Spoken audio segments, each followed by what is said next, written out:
The Cleveland Cavaliers were already expected to be good this year, as in the past few seasons, they've always been good in the first place. Thanks to an elite defense anchored by perennial DPOY contender Evan Mobley and underappreciated big man Jarrett Allen, the Cavs ranked no lower than 7th in the NBA's defensive ratings. Over the past 3 seasons, they have paired their 2 big men.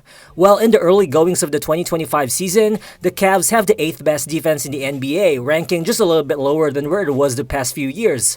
But what's been sort of a surprise for many is actually how the Cavs offense has taken a huge leap.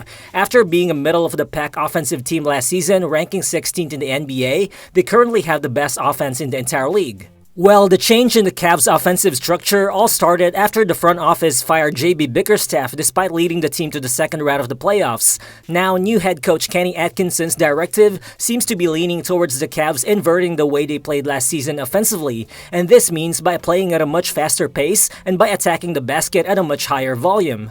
Last season, the Cavs played at a pace which was the 7th slowest in the entire NBA, but so far this season, they're playing with the 11th fastest pace in the entire league. Last season, the Cavs averaged less than 99 drives per game, ranking only 17th most in the entire league, but so far, they're averaging the 4th most drives in the entire NBA.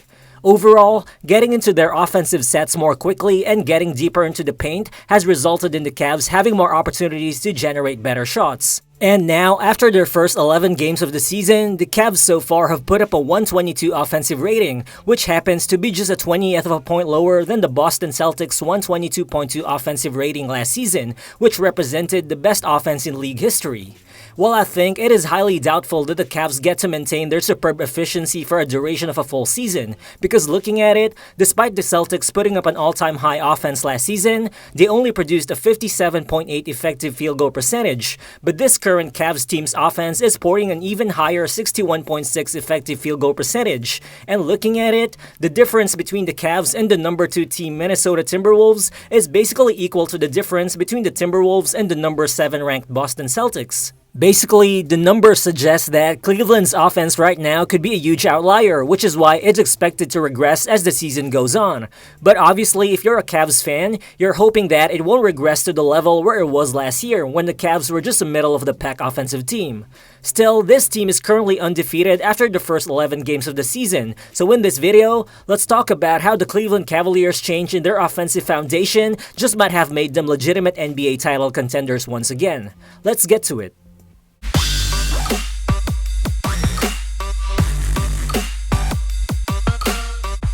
Currently, although the Cavs are taking roughly the same percentage of shot attempts at the rim and from the 3-point line as last season, what I actually want to point out is that they're actually making a lot fewer passes than a season ago. Last season, they averaged the 5th most passes per game in the entire league, but currently they average the 2nd fewest passes per game, and that represents a 36% drop in assist average from last season. But it's not like the Cavs' ball movement is bad at the moment, it's just that they happen to open up good shots sooner in the shot clock. As overall last season, the Cavs took an average of 12.1 seconds per possession to get a shot up, but that average time has gone down to just 11.5 seconds per possession so far this season.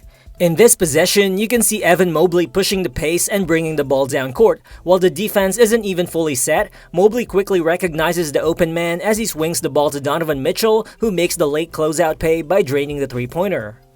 Then here, the play starts with Darius Garland in semi-transition. You can see him fake the yo-yo pass to Jarrett Allen, which catches the Pelicans off guard as the defense collapses on a potential pick and roll. But this is a diversion to get Evan Mobley open on the baseline as Garland hits him with a quick dime for the easy finish.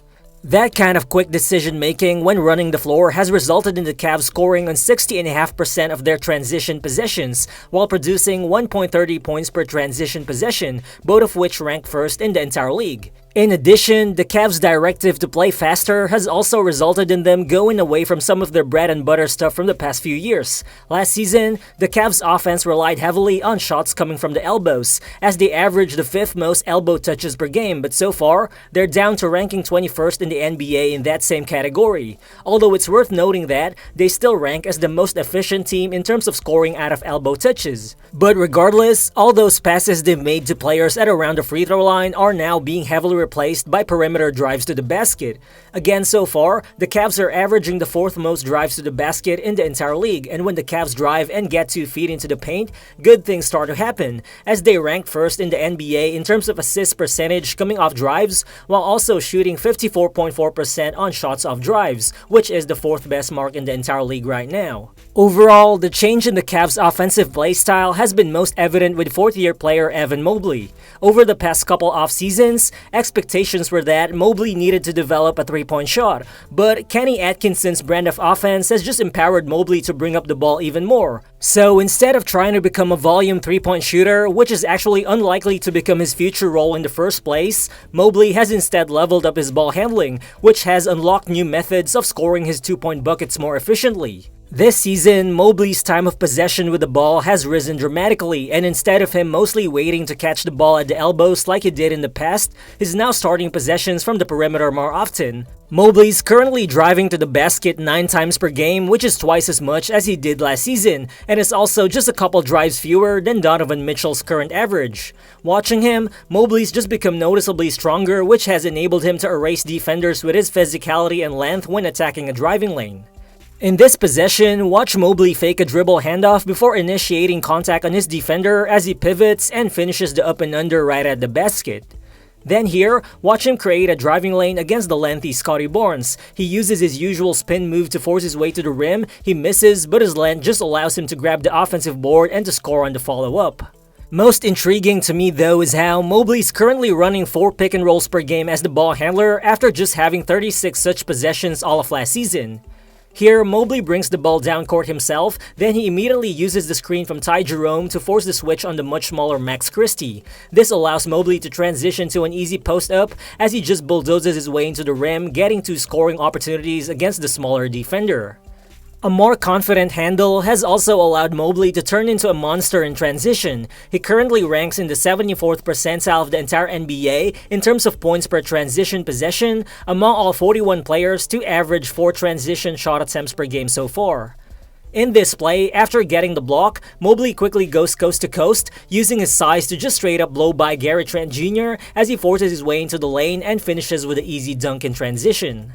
Well, the next step for Mobley is adding a reliable three-point shot. He's currently shooting just 31.6% from deep on less than 2 attempts per game, and defenders haven't quite caught up to respecting his shot. But in the long run, if Mobley can shoot at league average from deep on just a little bit higher volume, this should prompt defenses to pick him up higher on the floor, which should just open up a lot more space for the Cavs' other players. But even now, trusting Mobley to have the ball in his hands more has already allowed the Cavs to diversify their ball handling, which has freed up Darius Garland and Donovan Mitchell, allowing them to operate via more off-ball actions, which gets them a ton of open looks. Darius Garland in particular is having the bounce-back year that's been expected from him. He's currently averaging the most efficient shooting numbers of his career, and a huge reason for this is how he's been able to zoom around off the ball more than ever, while also finishing a higher share of his possessions via catch-and-shoot opportunities.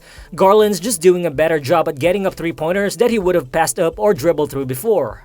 In this play, with Mobley initiating the offense, you can see Okoro seemingly about to get into a dribble handoff with him, but instead, Okoro transitions into a flare screen, enabling Garland to get into the handoff himself, as he's now wide open to drain the three-pointer.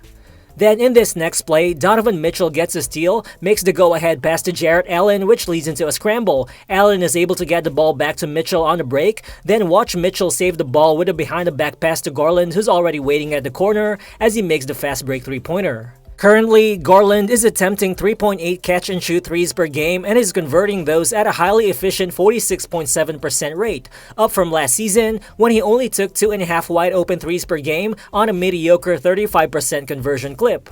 Overall, the more dynamic usage for 3 of Cleveland's Big Four has also made things easier for big man Jarrett Allen, who's currently shooting 65.6% from the field, which is the 4th best mark in the league right now, among all players who have attempted at least 50 shots in the season.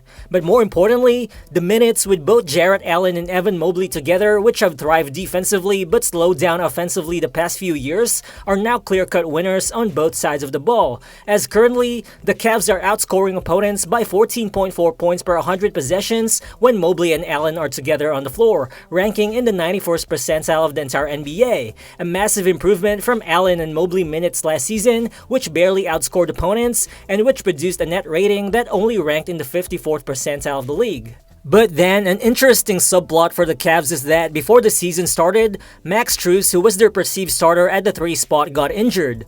While current replacement Dean Wade doesn't have the quick trigger of Strus, but he's still a solid shooter who has a massive advantage, and that is his 6'10" frame. Wade has got enough quickness to stay in front of most guards and wings, as long as Evan Mobley and Jarrett Allen are behind him to help. And overall, having Wade in the starting lineup has given the Cavs a monstrous frontcourt that could support them having 2 smaller guards in Donovan Mitchell and Darius Garland. So if the lineups with both Mobley and Allen continue to play well, and if Dean Wade stays effective, I think it's far from certain that Max Strus will roll right back into a starting spot when he gets healthy. Also, another good thing is, Kenny Atkinson has leaned heavily upon his bench this season, balancing the starters' minutes to keep them fresh, aggressive, and hopefully healthy. Ty Jerome has been a revelation for the Cavs, averaging 10 points and 3 assists per game while playing just 16 minutes off the bench. Caris LeVert's role has decreased a little bit, but is currently shooting a highly efficient 57% from the field and 47% from deep on reasonable volume.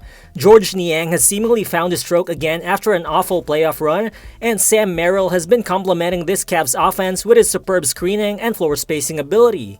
Isaac Okoro is playing fewer minutes to start the year, but he can start at the wing anytime, and he brings solid perimeter defense when the Cavs simply need to get a stop. Again, as I've said earlier, this Cavs offense is bound to regress as the season goes on. They won't continue to convert 43% of their almost 12 pull-up three-pointers attempted per game, but what we know is that this team will stay solid on the defensive end of the floor.